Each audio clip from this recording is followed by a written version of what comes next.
Você acredita em Deus como eu?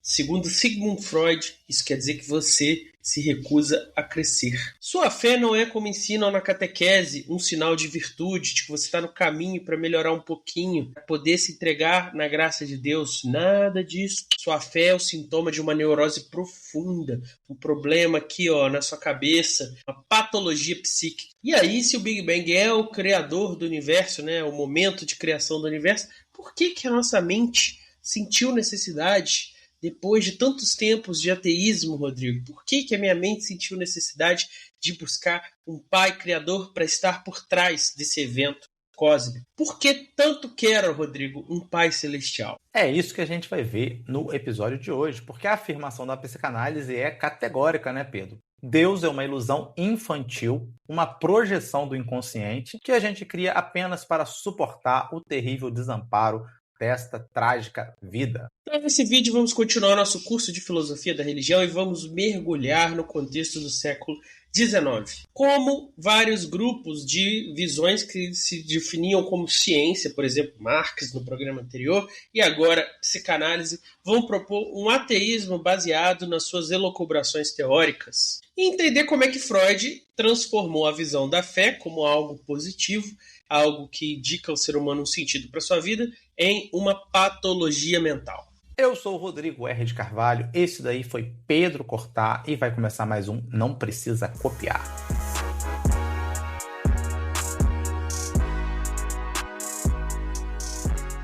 Voltamos mais uma vez ao nosso curso de Filosofia da Religião, Pedro Cortá. E se você ouvinte está nos acompanhando, nós estamos percorrendo uma longa caminhada aí pelo livro do Urbano Zilli. Na nossa playlist a gente já tem aí quem, Pedro Cortá?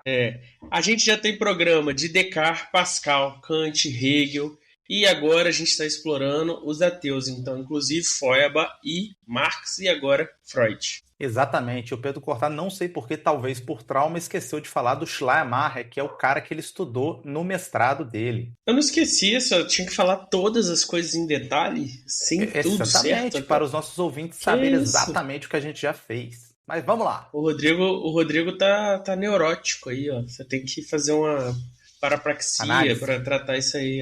Eu tô aqui com o meu charuto em homenagem a Freud, já apaguei porque isso aqui é horroroso, o gosto disso é horroroso, mas aqui por razões teatrais. E, diferente do ateísmo do Feuerbach e do Marx, o Freud vai fazer um ateísmo de outra vertente. Então, o ateísmo do Feuerbach era um ateísmo antropológico. Ele criticava a ideia de Deus a partir de uma ideia de ser humano. O ateísmo de Marx é um ateísmo sociológico. Ele criticava a ideia de Deus e das religiões a partir de uma matriz do que a sociedade funciona, da alienação. E o Freud vai fazer o quê? A gente vai ter um ateísmo psicanalítico, que é uma péssima categoria que o Urbano Zilli usou, então, porque quem criou a psicanálise foi o Freud. Mas o que é um ateísmo psicanalítico? Exatamente, é o nosso objetivo, mas, como de costume aqui no Não Precisa Copiar, um pouquinho de contexto nunca fez mal a ninguém, e as pessoas às vezes precisam de contexto, senão sai falando barbaridade sobre os diversos autores. Como a gente viu no último episódio, né, Pedro, marcado ali pelo século XIX, com Marx e com Feuerbach, teve várias tentativas, né, de fundamentar cientificamente, entre muitas aspas, aí, o ateísmo. Uma dessas tentativas é com o próprio materialismo, né, que foi exatamente como o Feuerbach e o Marx tentaram realizar. No caso específico aqui do ateísmo psicanalítico, a psicanálise do Freud, ela vai tentar adentrar não só uma interpretação, né, das massas trabalhadoras, mas também dos elementos culturais ali e psicológicos da burguesia ocidental. Então o Marx vai se dedicar a entender como que funciona e como pensa essa burguesia e a partir daí tentar relacionar a necessidade de um ateísmo deste tipo. Sob a afirmação de que a religião é uma ilusão infantil, a gente vai ver aqui em Freud aquela mesma marcação ali da época dele de tentar substituir a religião com uma ciência. Então, de modo simplificado, aqui introdutório, a gente pode dizer que a religião é um elemento da psicologia. Ela não tem, portanto, nenhum caráter ontologicamente verdadeiro. E esse golpe, essa ilusão psicológica, ela precisa ser superada, precisa ser vencida. Poderia afirmar, Rodrigo, que seria a religião um tipo de doença psicológica, uma espécie de uma neurose desenvolvida pelas pessoas? Exatamente. É aí que o Freud vai chegar, né? O Freud vai chegar exatamente nesse ponto. Só que ele vai ter que fundamentar isso de alguma maneira para provar seu ponto. Então nós temos que diferenciar aí, né, do que é uma afirmação do que é um argumento. Então o Freud fez uma afirmação, que é uma neurose e que o ateísmo psicanalítico vai ajudar a gente aí a entrar na nova etapa da humanidade. Vamos ver qual é a argumentação que ele utiliza para chegar nesse ponto.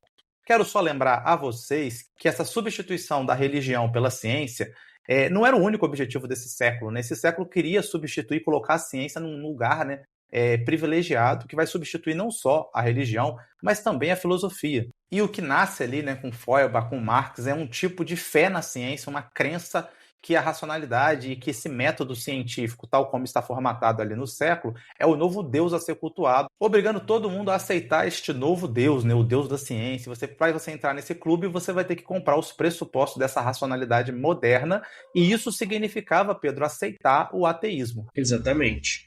As inspirações científicas do Freud, uma delas é o Charles Darwin, porque o Charles Darwin, com a sua teoria da evolução, tirou o ser humano daquele local que ele se via, porque ele tem uma diferença qualitativa de nós e de um cachorro. Mas aí o Darwin explicou a variação das espécies e explicou esse processo de constituição do ser humano. Colocou o ser humano, então, em pé de igualdade com o resto da natureza. E aí um dos mestres que inspirou Freud, que nós temos, né, Rodrigo, a inspiração dos nossos professores, das nossas referências intelectuais. Então, uma delas foi o Brooke, que era um materialista estritamente mecanicista. Então, uma concepção de mundo bem específica. Além disso, estava circulando na época a filosofia de Schopenhauer, né? Aquele pessimismo de Schopenhauer, que se você quiser entender um pouco melhor, você pode conferir um excelente episódio que o Rodrigo não participou, e só por isso esse episódio já é meritório, mas também porque tem o convidado Pedro Schoas, que é um excelente e grande conhecedor de Schopenhauer. Se eu entendi bem, a minha ausência qualifica melhor o episódio, é isso? Com certeza. Já abre um horizonte de possibilidades. Faz sentido. Então, através da confluência, né, desses autores que o Pedro citou e do espírito da época, que eu já tinha falado antes, o Freud vai trocar a pergunta, né, Pedro? A pergunta que sempre existiu é se Deus existe ou se ele não existe. E o Freud já vai ter como pressuposto básico seu que ele não existe. Então, a grande questão para o Freud não vai ser essa, se perguntar se Deus existe ou não, mas vai ser fazer a seguinte pergunta: por que a humanidade produziu a religião? Por que a psicologia humana, a psique humana criou Deus? Então, aquilo que os autores anteriores vinham como um deslize, como um erro cognitivo ao pensar a natureza e o universo, o Freud vai ver de maneira diferente. Deus como uma ideia, a religião como uma necessidade, é uma doença. Então, por exemplo, eu estou aqui vivendo esse momento, estou fazendo minha crisma, vou crismar, fica aí o convite para a missa de crisma aí para todos os membros do canal. Vocês podem ter certeza que, aos olhos de Freud, eu estou passando um processo de adoecimento. Quanto mais relevância e importância eu dou para isso, é porque mais eu estou aí tendo esse problema, essa patologia psicológica. E aí, como a ciência, né, por exemplo, a medicina tem a função de libertar os seres humanos das doenças, dos males do corpo, mas também as explorações científicas nos aumentaram aí a nossa produtividade, a nossa riqueza, nosso bem-estar. A psicologia ali do Freud, ela tem também essa função de nos criar um caminho, um método para se livrar desse mal que é a religião. E aí isso nos obriga a fazer a seguinte pergunta, né? Por que a religião é esse tipo de ilusão infantil? Só que para a gente responder a isso, a gente vai ter que dar uma olhadinha na forma, né, como o Freud ele avalia o desenvolvimento da psicologia humana. E para isso ele vai traçar um paralelo, né, entre a figura do pai, do progenitor nosso, né, do nosso paizinho aí, e a figura do Deus Pai. Esse daí que o Pedro está querendo estreitar os laços, né, de uma união espiritual. E aí, da mesma maneira que o nosso pai é uma figura de autoridade, em certa medida ele gera um temor, ele também é ao mesmo tempo uma figura de proteção. O ser humano vai pegar isso e vai projetar fora de si, né, na natureza, no universo, um outro pai. Esse sim, ainda mais grandioso, ainda mais poderoso, tem o poder de nos aniquilar, de aniquilar o universo inteiro, mas que ao mesmo tempo tem a pegada do amor, a pegada da salvação. Então, este pai que o Pedro está querendo se conectar, estreitar laços, este pode amá-lo de uma maneira que nenhuma outra coisa pode, este pode salvar sua alma, de uma maneira que só ele pode. Então, diante do desamparo, diante da fragilidade, diante do sentimento de deslocamento, você encontra conforto nos braços desse pai. E todo esse processo criativo não é consciente, as pessoas não estão se auto-enganando no sentido que elas sabem que é mentira, estão se auto-enganando. Não, ele todo acontece inconscientemente, porque essa é a grande revolução que o Freud coloca em evidência, o inconsciente. E aí a psicanálise é o método que o Freud desenvolveu para lidar com esses caminhos do inconsciente que se manifestam, né, na superfície, mas que têm suas raízes profundas aí, esquecidas lá no fundo da mente. Para entender isso, a gente precisa entender o que é o ser humano para Freud. E é aí que a gente vai começar agora com o Rodrigo explicando. Rodrigo R. de Carvalho, como Freud vê o ser humano. Essa antropologia filosófica, Pedro Cortá, é marcada pelas forças antagônicas, né, na sua teoria dos impulsos. Essa discussão aí vem lá do Fichte, passa pelo Schiller e chega lá no Freud, né, na psicanálise, a ideia de que o ser humano tem impulsos contraditórios dentro dele. Quem é Schiller? Schiller? Um dia vai ter um episódio sobre o Schiller. Será que vai? Estão prometendo aí. Quem é esse cara? Ele é um grande filósofo, Rodrigo? É um grande poeta, que de vez em quando fez uma filosofia. Não precisa copiar agora, também tá fazendo poesia, tá trabalhando com poesia. Faz de tudo. Você fez Ariano Suassuna? Ué. Mas o Ariano Suassuna é um grande esteta. Um grande esteta, exato. Esse é o ponto, Schiller também. E aí, se você estudar um tiquinho de psicanálise, né, Pedro, você vai esbarrar com a teoria ali dos princípios, né, o princípio de realidade e o princípio de prazer, que são essas duas forças que esmagam o pobre do ego, o pobre do eu de cada um de nós. E esse conflito, né, esse elemento conflitante da psicologia humana é o que vai acabar por forjar a nossa identidade. Então, o conflito entre os clássicos, né, que a gente já vai falar sobre eles, o id, o ego e o superego, ele vai se dar justamente sobre o impacto desses dois princípios antagônicos, o princípio de prazer e o princípio de realidade. E é importante lembrar, nós não somos especialistas aí em psicanálise. A gente tem um episódio com o Pedro Rocha, que foi nosso professor, e a gente vai tentar aí tirar leite de pedra, mas você pode conferir esse episódio lá e também as publicações do próprio, que escreve livros aí sobre o assunto. E bom, como é que surge então essa estrutura? Começa tudo com uma única instância, que é o id, que é puro inconsciente. Então essa aí é uma coisa completamente amorfa. Esse termo id vem do alemão es, e aí quer dizer simplesmente isso. Então é uma coisa, o isso, assim. E esse inconsciente, ele é gerido único e exclusivamente pelo princípio de prazer. Então ele está ali existindo nessa sua inconsciência e aí fazendo essa coisa do prazer. Então, como a única coisa que ele faz é desejar, né, pulsar atrás do prazer, o que acontece? Quando você está ali na barriga da sua mãe, você está sendo 100% atendido. Você está ali fechadinho, protegido, recebendo seu alimento direto dela. Então, você está ali, 100% completo. Então, ali dentro a gente não conhece a fome, não conhece o frio, não conhece o medo de ter alguma coisa para comer, mas pensar assim, será que amanhã eu vou ter também? A gente não conhece nada disso. Nossa mente ali no útero não tem nenhum desconforto que depois a gente vai conhecer na vida. Como é que é isso então, Rodrigo? Pois é, quase um nirvana, né, Pedro? É um prazer, uma realização total, perene. A gente não conhece um estado diferente disso. Mas ao a gente escorregar para fora desse paraíso, né, a gente acaba se defrontando com todo tipo de sofrimento e adversidade. E o grande problema é que a nossa mente não estava preparada, né, formada para se adaptar a essa nova realidade. E é exatamente por isso que esse id, ele vai ter, né, que de alguma maneira ser confrontado com a realidade, mas a mente humana vai tentar dar uma solução para isso, que é criar a segunda instância. Uma instância que vai ter como objetivo mediar as situações onde a gente pode evitar a dor e buscar o prazer. E aí, justamente nesse segundo momento, é que surge a segunda instância, né, do aparelho psíquico, o famoso ego. O trabalho desse novo personagem da nossa mente, Pedro, é justamente a sofrida mediação entre o princípio de prazer que determina, né, o id e as condições de efetivação ou de não efetivação desse prazer. E aí, se a gente quiser trazer, né, para a realidade, esse é aquele momento onde a criança já começa a perceber que ela não pode, por exemplo, sair engatinhando até a cama acabar, que ela mete a cabeça no chão e se machuca, que ela não pode colocar uma pedra na boca e mastigar, que ela não pode colocar um dedo na tomada, que ela vai tomar um choque.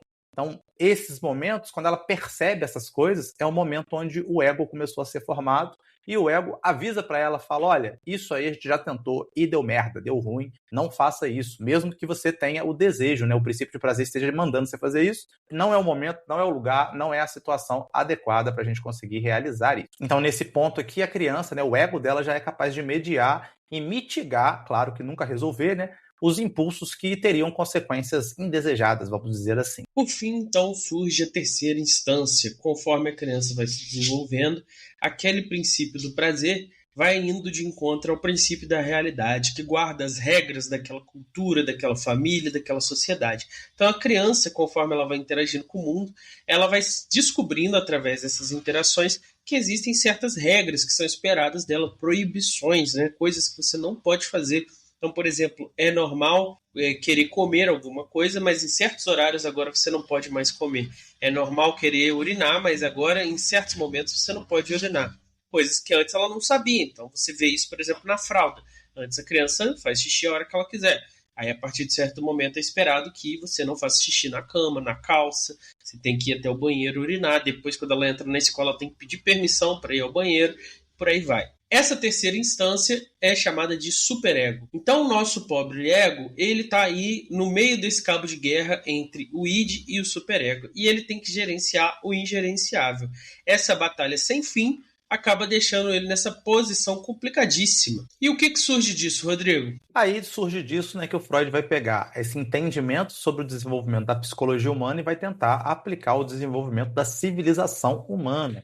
E aí o que ele vai notar? Que assim como a criança tem que se civilizar no sentido de dominar sua natureza indócil, né, que é essa natureza das pulsões, do princípio de prazer, a humanidade também buscou esse domínio da natureza através da técnica. Essa passagem do estado de natureza para o estado de cultura e para a formação da sociedade é, digamos assim, uma análise macro do que a gente acabou de ver numa análise micro da psicologia humana. E ele propõe, então, que a psicanálise seja a ferramenta responsável por acelerar, tornar esse processo mais efetivo, tornar esse processo mais bem feito na mente humana. Então, através do método do Freud, o ego deve ser fortalecido frente ao id. A consciência deve se fortalecer frente ao inconsciente. Então, nessa concepção, a natureza é vista como uma força imparável, um movimento completamente cego e irracional, e a cultura é a capacidade do ser humano de direcionar isso. Então, ele domina essa natureza. Então, o rio está vindo, aí ele canaliza esse rio e bota ele para gerar energia. Então, a natureza da sua consciência, do seu inconsciente, é canalizada seguindo a sua vontade. Esse exemplo do rio não é à toa. Da mesma forma que nós fizemos com as plantas, os animais, aqui no chão meu cachorrinho, o rio, a gente vai fazer com essa natureza interna. Mas isso é pacífico, Rodrigo? Isso é calmo, tranquilo? É tão simples quanto qualquer outra coisa? Ou acontece igual acontece, por exemplo, em Juiz de Fora, que a gente domina a natureza, mas aí a gente construiu em certos lugares, a gente está perto demais do rio e aí de vez em quando a natureza decide se rebelar. Exatamente, né? Então não há essa calmaria, não há esse domínio 100%. Então a gente tem que lembrar que a natureza é puro conflito, não só a natureza humana, como a natureza externa também, né? Então todo o sofrimento humano vai vir justamente desse conflito, dessa tentativa de você realizar desejos, né, impulsos, e de esses desejos e impulsos serem parados, serem colocados obstáculos para a sua realização. Então, o sofrimento humano, Pedro, vem exatamente dessa dicotomia, né, que quase que se torna impossível ser feliz, porque de um lado você tem um id que deseja coisas e que é frustrado, e de outro, quando esse id tem um desejo e você consegue realizar o prazer, o superego que fica indignado, né, que chega ali e te dá o sentimento de culpa e fala você não deveria ter feito isso. Então o ego ele é meio que esmagado diante dessas duas forças. Isso tudo para dizer o seguinte, que isso explica por que os seres humanos são psiquicamente doentes, né? Porque eles estão no meio dessa batalha terrível, né? No meio não, né? Essa batalha terrível está acontecendo dentro da mente deles. E a psicanálise tem uma proposta para tentar resolver não é a palavra, né? Mas tentar mitigar os problemas desse conflito. E essa teoria ela vai ganhar um contorno ligado ao desejo sexual, justamente porque o Freud vai identificar aí nessa direção o lugar onde vai desenvolver mais desses problemas. E isso ele vai chamar de libido. Muitas pessoas vão discutir que talvez o Freud tenha sido muito reducionista a colocar o centro do grande problema da consciência humana na libido. Mas fato é que, se não é o centro total, é muito importante porque é a grande discussão né, o grande problema de todos os tempos, porque nas sociedades que nós temos regras, né, padrões morais, sexuais muito estritos, a gente vê também o rompimento desses padrões em outras coisas, em outras regiões, em outros momentos, em, por exemplo, deslizes, e vê que isso é como uma coisa represada, assim, que quando solta também vira um caos. Então parece que há dentro de nós essa guerra entre as regras e essa vontade querendo se soltar. E aí, muitas vezes, desse conflito surge frustração e culpa. E para agravar, né, Pedro, ainda mais esse quadro que já está terrível, na concepção da psicanálise, os processos psíquicos são, na sua esmagadora maioria, processos inconscientes. Então, a consciência, ela emerge como uma pequena ilha no oceano do inconsciente. Então, geralmente eles usam aquela imagem do iceberg para tentar exemplificar isso. Então, no iceberg você tem um pedacinho de gelo para cima da água e para baixo da água tem uma quantidade de gelo muito maior. Então, seria mais ou menos assim que é a mente, segundo Freud, uma parte inconsciente gigantesca e um pequeno pedacinho, né, de consciência que emergiu desse inconsciente. E aí, do encontro entre o inconsciente e o consciente, entre o id, o ego e o superego, vão surgir diversos fenômenos. E é justamente com esses fenômenos que a psicanálise vai tentar, né, se relacionar, vai tentar lidar. O primeiro fenômeno são os sonhos, né, que para o Freud ele é uma forma simbólica dos desejos que foram ali reprimidos, né, nesse processo de civilização. É uma ótima explicação para os sonhos, né? Melhor do que as explicações aí atuais e científicas. Essa aí é muito boa, porque você tem uns sonhos doidos e você fica tentando traçar relações. E relações, em geral, sexuais com sonhos, né? O segundo, o Pedro Cortá adora, porque ele comete totalmente aí, corta tudo nos vídeos, são os atos falhos. O que são os atos falhos? São lapsos mentais que revelam um conteúdo reprimido. Então, de vez em quando, aquele... Quando que eu cometi ato falha aqui? Vocês não vão saber porque foi tudo cortado nas edições, mas ele fala nome de ex, ele fala coisas estranhas que não tem nexo, atos falhos.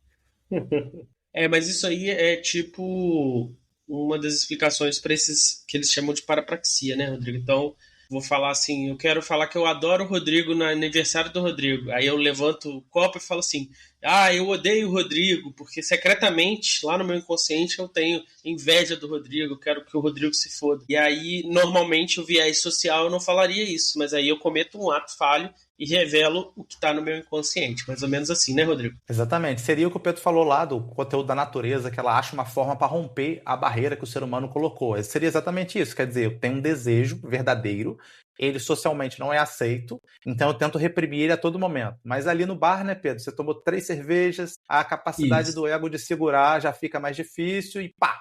Ele surge. Ele emerge. Perfeito. E o terceiro, aí a gente entra, né, nos problemas mesmo, são as doenças mentais, dessas que são curáveis, quer dizer, justamente essas que a psicanálise vai tentar lidar, vai tentar resolver. Tipo membro paralisado, ataque histérico, esse tipo de coisa que ele relatava Crise lá nos de ansiedade, pacientes, né, Pedro? O quarto, né, esse sim fantástico, a famosa sublimação. O que seria a sublimação? Seria a capacidade que o ser humano tem de transferir essa energia, né, essa energia do id, essa energia dos desejos e das pulsões para produções espirituais. Quer dizer, você pegar essa energia, aquela famosa ideia, né, Pedro? Você pega a sua energia negativa e coloca em algo produtivo, algo positivo. Então, o que o ser humano produziu fazendo a sublimação? Ele produziu tudo. A arte, a religião, a filosofia, a ciência, todas elas são formas de sublimar. Exatamente. E aí a gente tem um exemplo, que a gente tem aí os sacerdotes, né, os monges, que são pessoas que vivem castamente, e aí você vê belas igrejas com obras de arte, música, essa preocupação com o artístico, com estudar filosofia. É a teoria do Freud que isso se explica como eles estão represando essa energia sexual, estão colocando ela em direção a aquilo que eles acreditam que existe, que é Deus, mas eles estão usando esse caminho, né? Produzir bela arte, se preocupar com música, com as flores ao redor do altar, estão colocando isso para direcionar toda essa energia reprimida, né, Rodrigo? Exatamente. Então a sublimação é justamente você pegar esses impulsos que seriam, né, Pedro, egoístas, se eles fossem realizados ali imediatamente, e tornar eles socialmente úteis, né? Então, talvez o melhor que a gente possa fazer desse tipo de impulso seria exatamente isso, né? Esse tipo de substituição e de sublimação. O quinto e último, Pedro Cortá, são aquelas coisas mais fundacionais, né, do que o Freud vai trabalhar, são os sistemas ou mecanismos associativos, né, fundadores da mente humana. Então, o que a gente vai trazer aqui, que é o mais importante para o nosso tema da religião, é o complexo, o famosíssimo complexo de Édipo. O que vimos aqui, então, é uma teoria da personalidade, tanto que a gente conheceu, né, Freud mais a fundo na teoria das personalidades 2, que a gente não fez a 1, né, Rodrigo? A gente só fez a 2, misteriosamente. Só fez a 2. Então a gente vê aqui o que são esses eventos mentais, como é que funciona isso, e a partir disso você tem uma lente para explicar vários fenômenos. Então, igual a gente brincou aqui, né, por que as igrejas católicas são tão lindas, né, é um meio, né, de você fazer uma análise, né, Rodrigo? Exatamente. Você consegue fazer essa leitura e explicar o evento. Se explicou corretamente, né, Pedro, é outra questão. Mas ele conseguiu dar uma justificativa do porquê a coisa é assim. E não é à toa que tem a famosa, né, a frase Freud explica, que é nesse sentido. As teorias de Freud da personalidade explicam. E usando esse panorama, você pode olhar sobre a religião, que é o que a gente vai ver aqui agora. Então a pergunta que o Freud vai fazer é a seguinte: onde as concepções religiosas têm a sua força, né? De onde que vem a força para a gente construir religião? E a resposta do Freud vai ser a seguinte, que a religião tem sua força na realização dos desejos mais antigos e mais primitivos e profundos da humanidade. É na busca de um pai, de um criador, de um ser que nos aceite exatamente como a gente é, que nos ampare e que nos ame de maneira incondicional, um ser que nos conheça e nos proteja, que vai estar à fonte da religião. É desse desejo da existência desse ser e de que ele faça tudo isso com a gente. E aí, na próxima parte, a gente vai explicar então isso melhor, como a psicanálise entra em conflito com a religião.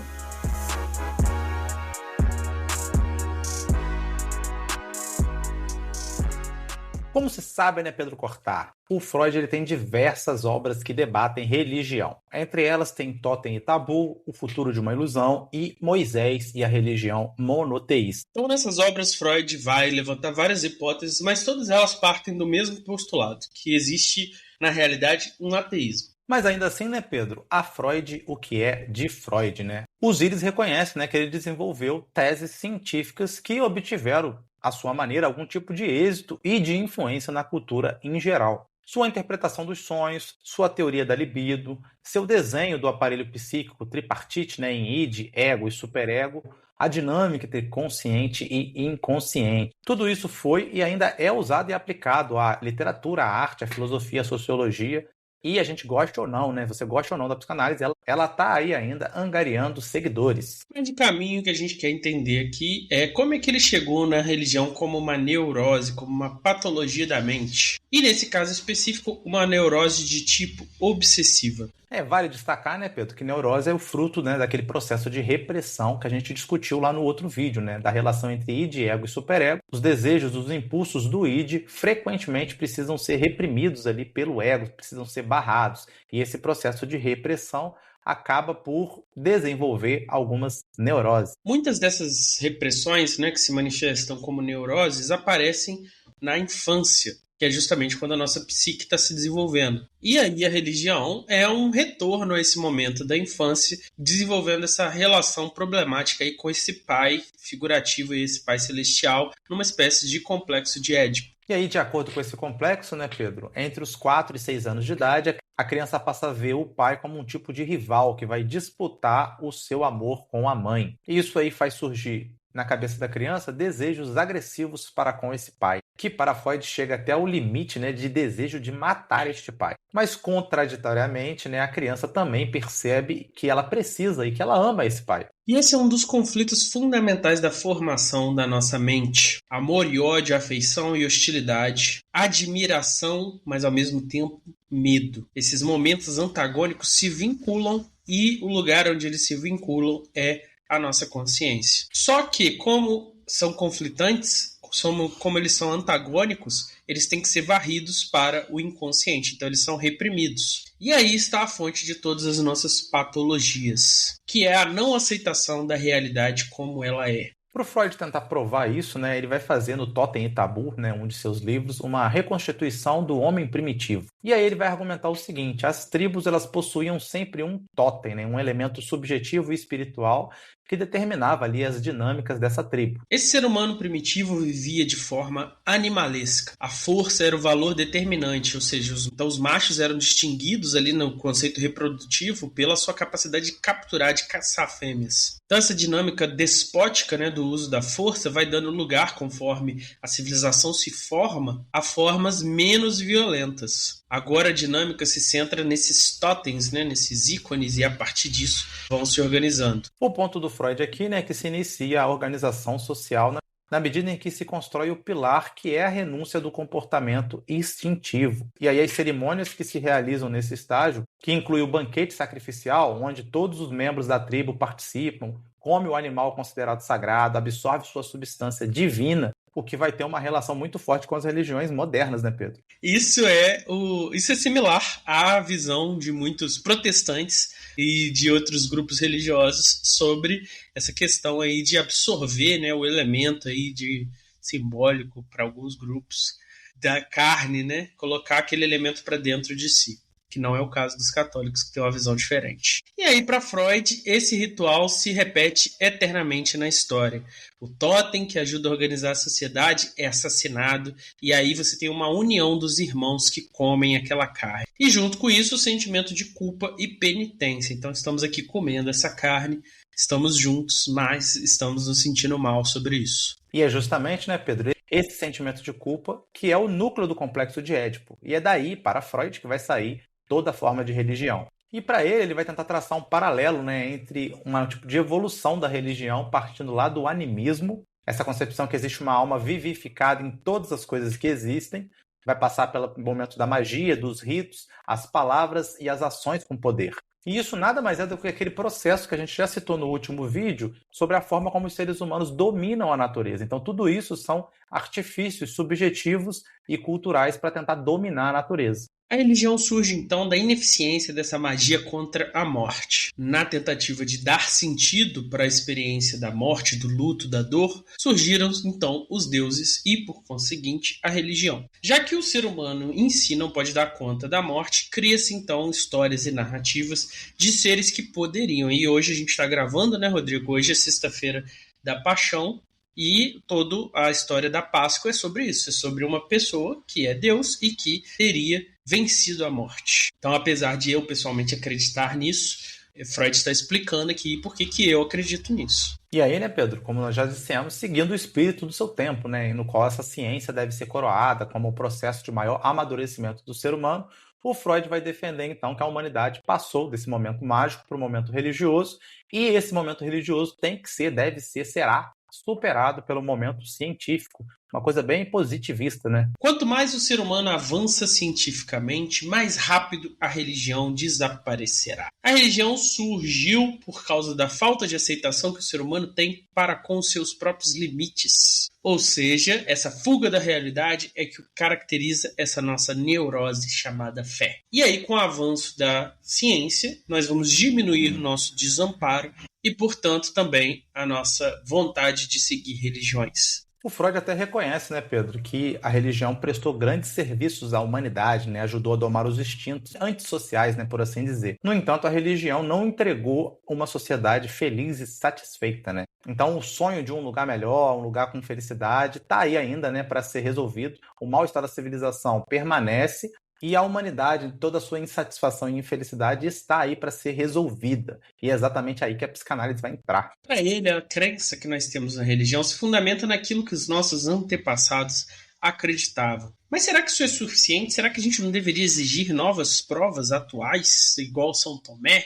Pedir para ver a ferida, enfiar o dedo? Afinal, se a gente olhar na lupa, a gente vai perceber que muitas das coisas que os nossos antepassados acreditavam caíram por terra. Então por que seria diferente com a religião? O fato é que a ideia de Deus é absolutamente reconfortante. Ela nos protege contra a violência da natureza, do destino e contra as ameaças que a própria sociedade impõe contra nós. Essa ideia de que o Deus é justo, que o Deus vai nos salvar, ela tem esse caráter, né, apaziguador aí dos nossos sentimentos. E aí, para o Freud, essas ideias religiosas, assim como qualquer outra ideia que a sociedade vai produzir, né, que vai surgir da sociedade, são um tipo de defesa, né, contra a força esmagadora da natureza e um reflexo ao nosso desamparo. Então, a partir da análise dos sonhos e dos sintomas neuróticos dos pacientes, o Freud vai chegar na conclusão que a religião ela está tentando aí sublimar certos medos, certos anseios e certos desejos. Ou seja, ela nada mais é do que uma tentativa imagética de realizar esses desejos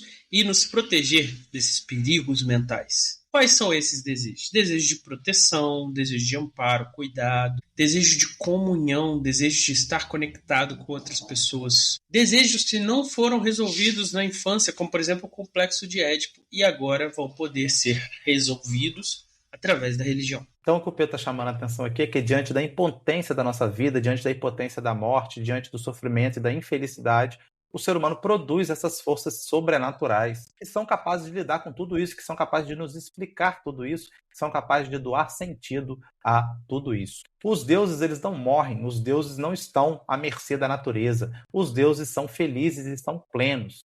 Então, eles são essa imagem da realização desses desejos que nós temos. Na obra Moisés e a religião monoteísta, o Freud vai explicar a passagem desse totemismo para a religião monoteísta. Com o passar do tempo, o totem que era animal vai sofrer mutações, vai ser alterado até que ele adquira cada vez mais características humanas. E é daí que vai surgir o politeísmo, né, com diversos traços humanos aplicados aos deuses. E o cume desse processo vai ser o surgimento do monoteísmo, no qual Moisés converte nessa figura do pai tirânico em um Deus único. A leitura do cristianismo que Freud faz vai deixar Osíris de cabelo em pé. Por quê?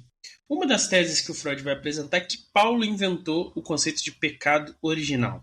Como Paulo era um cidadão romano, mas era também originalmente um judeu religiosamente, ele vai misturar uma culpa helênica com o processo de expiação dos judeus. E é assim que ele inventa Cristo. Pro arrepio aí do Pedro Cortá, né, o Freud vai defender que Paulo transformou um simples agitador político religioso em um símbolo daquele irmão maior que conseguiu expiar a culpa. E aí, desse modo, né, o complexo de Édipo é a base do próprio cristianismo. Porque sem essa culpa, a própria figura do Deus Pai, que morre para nos salvar e deve ser expiado, desapareceria. E a psicanálise é que vai ajudar a resolver esse complexo aí. Ou seja, a ciência, na forma da psicanálise, vai triunfar sobre a religião. Osíris então vai argumentar, Pedro, que o Freud ele pratica um reducionismo do tipo psicológico. Ele não lida com os séculos de estudo da história das religiões, muito menos com a questão metafísica, né, de se Deus existe ou não. E nem mesmo com uma perspectiva prática, né, do que a religião responde ao indivíduo, de como a vida deles é transformada pela religião. E a pergunta fundamental, né, por que a religião faz os homens mais felizes? Para o Freud, a fé na religião e em Deus deve ser convertida em fé na ciência, nesse caso aqui específico, né, na ciência da psicanálise. E aí, se tem algo que a ciência não consegue oferecer, né, respostas, tampouco poderia a religião oferecer. E aí, algumas questões que o Osíris vai trazer, que podem ser até introduzidas questões nossas aqui, Rodrigo. A teoria do Freud é realmente uma ciência? Tudo bem que lá na época dele, em comparação ao que estavam fazendo, ao tipo de medicina, de tratamento psicológico que se tinha na época, era um avanço. Mas será que é realmente uma ciência? Então a questão é hoje, se o Freud está certo, a gente tem que tirar a religião do seu lugar de importância na vida das pessoas e ir atrás da ciência. Se eu aceitei essa tese do Freud, Rodrigo, eu deveria largar a minha crisma, Hoje não tem missa, né, que é sexta-feira da paixão, mas tem a celebração da cruz. Eu deveria, em vez de 3 horas da tarde lá na igreja, eu deveria agora ir atrás da ciência, do consolo da ciência. Qual psicólogo eu deveria procurar? Um psicanalista? Será que é realmente uma ciência para hoje em dia? Ou eu deveria procurar esse consolo nos braços de outro tipo de psicólogo? Inclusive, né, o Popper fez uma crítica, né, segundo o critério científico dele, que foi, alguns, né, defendem que foi matadora para a psicanálise, né, excluindo ela totalmente do rol da ciência. Aí a sua discussão é outra, né, se ela é uma terapêutica útil também. Não só uma ciência, mas também uma terapia. Não, nesse sentido de ciência, se eu aceitei a tese que eu tenho que largar a religião e ir atrás da ciência, eu deveria largar a religião e ir atrás da psicanálise? É isso que eu perguntei, né? Nem a questão da terapêutica útil, não. Segundo ponto do Osíris está levantando aqui. Será que o Freud realmente criou uma teoria que estudou o fenômeno religioso em toda a sua complexidade? Ou seria ele mais um autor, né, que fez um reducionismo e que bateu no espantalho? Que é o que a gente acha, né, que é do Feuerbach e do Marx, né? Eles criaram um espantalho, fez um reducionismo do fenômeno religioso e daí então tentou refutar esse espantalho, esse reducionismo. Exatamente. A gente tem aquele ouvinte que sempre comenta sobre as religiões indianas, né, Rodrigo? Então esse tipo de análise raramente toca no que o budismo fala, do que o hinduísmo fala. E além disso, certas teses, assim, será que elas são representações corretas do que aconteceu, assim, do que se ensina? Por exemplo, Paulo inventou Cristo e aqueles outros apóstolos que encontraram com Paulo e o aceitaram entre eles, eles estavam no esquema também, eles foram informados previamente que ia ter esse esquema de inventar Jesus. Como é que funciona isso, né? Essas questões. E outra, né, Pedro, ele sequer avalia, né, as teorias sobre a religião que discutem, né, esse sentimento religioso, como, por exemplo, a gente trabalhou aqui no Schleiermacher. Então, ele já toma como dado o fato de que a origem da religião é o complexo de Édipo. Então, qualquer cientista sério, né, é isso que se faz na ciência, não é? Você não tem que ver as teses anteriores que explicam o evento, mostrar que as teses têm problemas, e aí você apresenta a sua e mostra que ela tem qualidades que são superiores à tese antiga. Então, se ele não apresenta nenhuma tese que explica a religião e refuta elas, ele só simplesmente parte do pressuposto que o complexo de Édipo explica a religião, e isso não é ciência séria, né, Pedro? E uma outra questão é por que tantas obras e tantos anos dedicados a esse tema? Se a religião era ali um retorno à fase infantil, se a religião era uma neurose, isso meio que já estava explicado na forma como ele via a personalidade se formando. Por que voltar tanto nesse tema? Por que retornar tanto a isso? Será que não tinha algo mais aí?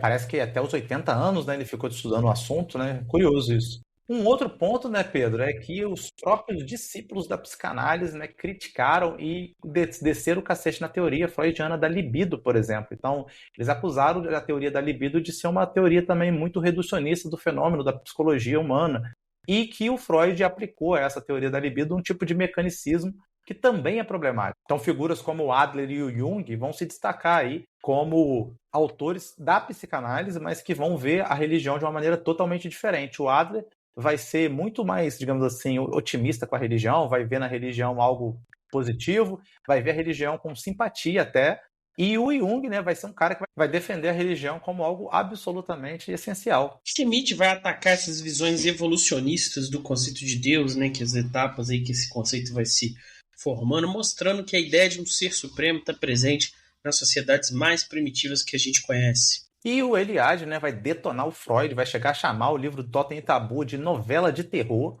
né, e de simples moda cultural, né, sem absolutamente nenhum fundamento científico. Tem que ler essa crítica aí do Mircea, trazer esses argumentos aí, porque o cara foi o ataque, né? Então, Zilles conclui que a ideia de Freud sobre a religião é uma hipótese não comprovada. Há um salto muito grande entre a importância do inconsciente e a pouca importância de Deus. Outro problema gravíssimo que o Freud não separa a essência da religião com a prática religiosa, essa prática histórica e mesmo que ele acredite, né, patológica da religião. Então são duas coisas distintas. Seria, por exemplo, perfeitamente possível que as pessoas tivessem uma relação neurótica ou patológica com a religião e ainda assim Deus existisse. Essa opção ela não é nem questionada por Freud. Realmente.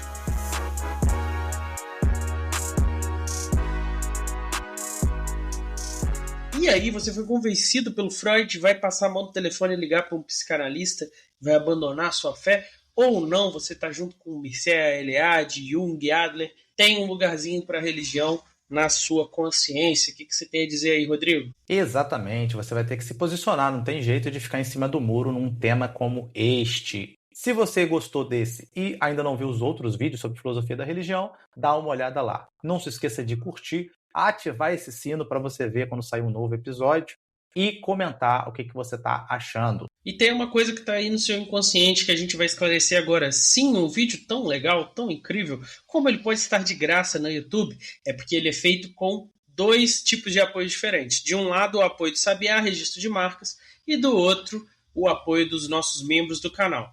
Se você tem algum projeto e quiser registrar sua marca, você pode procurar o Sabiá com os dados da descrição aí do vídeo. Mas se você quiser se tornar membro, como é que faz, Rodrigo? Se você quiser virar membro do canal, clica no botão, você pode contribuir com 5 ou com 20, dependendo da sua disposição financeira. E aí lá você vai ter conteúdos exclusivíssimos, só para aqueles que fazem parte do inconsciente. É isso, pessoal, não deixe de fazer um comentário aí pra gente. Abraço! Valeu, até mais!